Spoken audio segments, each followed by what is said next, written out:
I'm back here in Derby, Connecticut on Route 34 to check out the road widening project. Let's see what they've been up to. In my first video about this project, I pointed out a catch basin that was showing the new curb of the proposed road. So over here you can see this new catch basin kind of floating out in space. That's that same catch basin. So here on one end of the project, they've got the final 4-lane configuration set up. 2 that way, a center median, and 2 lanes going that way, along with the new sidewalk over here. And not only are they adding parking on both sides of the new road, they built this new lot over in this green space area to have angle parking. They use these pretty nice brick pavers. They're permeable so water can infiltrate back in. There's going to be a lot of parking for this new street. Over here at the intersection with Elizabeth Street, they're fully replacing this traffic signal. Here's a mast arm foundation for the steel pole to sit on. Got the electrical connections under there, the new traffic signal controller here.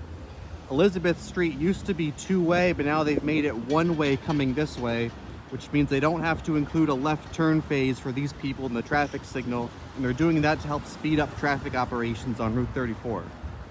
Over here, they're still building the north side of the road, so they got the base material in place. They got one side of the curb for the median. You can see the concrete piles at the joints of the curb. That's how they set the curb in place and make sure it doesn't move before they come in and pave it.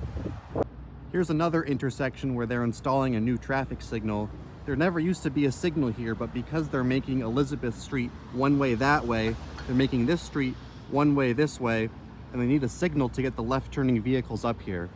So here's a new pedestrian crossing through the median, which they've got about half built. I really wish they made that opening a little bit wider. That's pretty narrow, especially for a median. I also showed it last time, but they've got the parking lane built on the other side now.